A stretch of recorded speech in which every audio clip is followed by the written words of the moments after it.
یہ کوئی من گھڑت کہانی نہیں ہے، بلکہ یہ میری زندگی کا سچا واقعہ ہے۔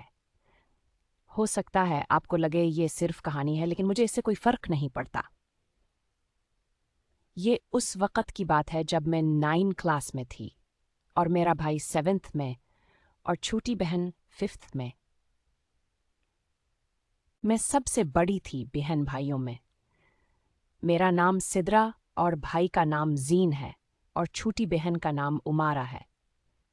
تب 9 کلاس کے امتحان قریب تھے۔ بالکل آج کل کا موسم تھا، مارچ اپریل کا مہینہ تھا۔ تو میری میتھ ریاضی بہت کمزور تھی، تو پاپا نے میرے لیے ہوم ٹیوٹر تلاش کیا کہ چلو تینوں پڑھ لیں گے۔ ٹیوٹر کا نام علی تھا اور حافظ قرآن کے ساتھ ساتھ ان کی داڑھی بھی تھی، اور شکل تو بالکل معصومانہ اور شرافت ایسی کہ کوئی بھی دھوکہ کھا سکتا تھا۔ تو اس کی شرافت کی وجہ سے وہ سیدھا ہماری بیٹھک میں آ جاتے اور ادھر ہمیں پڑھاتے۔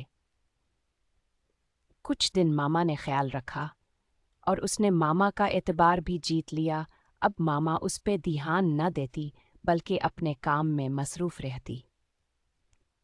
سب سے پہلے حافظ علی نے مجھے اپنی ہوش کا نشانہ بنایا۔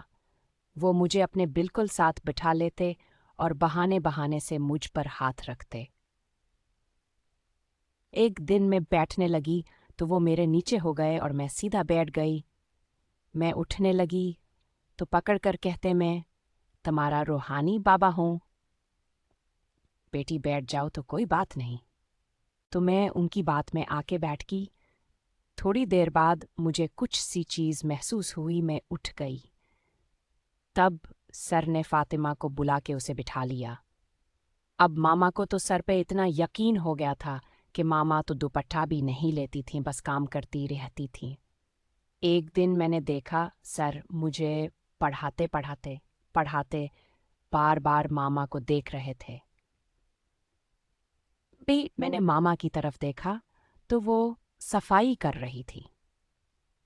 میرے پیپرز ختم ہوئے، ماما نے انہیں قرآن مجید پڑھانے کو کہا۔ ایک دن ماما اور بچے کہیں شادی پہ گئے ہوئے تھے اور پاپا تو میرے ویسے ہی آرمی میں ہیں، تو میں اکیلی تھی، مجھے ڈر تھا۔ تو میں نے ماما کو کہا آج سر کو منع کر دیں کہ وہ نہ آئیں، لیکن ماما نہ مانے۔ البتہ سر کو فون کر کے بتا دیا کہ آج سدرا اکیلی ہے، گھر پر تو اس کا خیال رکھنا۔ سر اس دن 1 گھنٹہ پہلے ہی آ گئے، میں حیران تھا۔ تو پھر سر نے کہا کہ آج جلدی فارغ ہو گیا تو جلدی آ گیا۔ سر نے کہا سدرا تمہیں غسل کاپتا ہے، پاکی ناپاکی کا کیوں کہ تم اب بالغ ہو گئی ہو، پاکی ناپاکی کا کیوں کہ تم اب بالغ ہو گئی ہو۔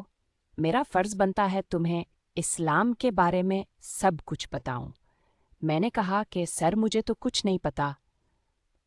سر نے کہا چلو تمہیں پریکٹیکل کر کے بتاتا ہوں۔ میرا ضمیر گوارا نہیں کرتا کہ میرا کوئی طالب علم گمراہ ہو۔ سر نے کہا چلو واش روم میں بتاتا ہوں۔ ہم واش روم آ گئے۔ میں پریشان ہوئی۔ سر نے کہا بیٹی مجھے اپنی باپ سمجھو، اور تمہیں پتہ ہے کہ میں حافظ قرآن بھی ہوں، ڈرو نہیں، میں کوئی غیر نہیں ہوں۔ پاک ہونے کے بعد سر نے کہا سدرا ابھی تم پاک ہو، پہلے تمہیں بتاؤں کہ ناپاک ہوتا کیسے ہے بیدا۔ تو میں نے میں سر ہلایا۔ سر نے کہا کہ منہ ادھر کرو، سدرا تمہیں بتاؤں۔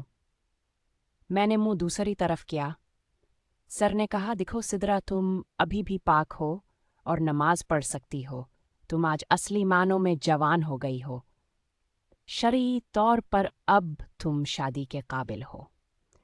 پھر سر نے کہا اب تم چلو غسل کرو، اور بعد میں قرآن پاک کی تلاوت کی اور سر چلے گئے۔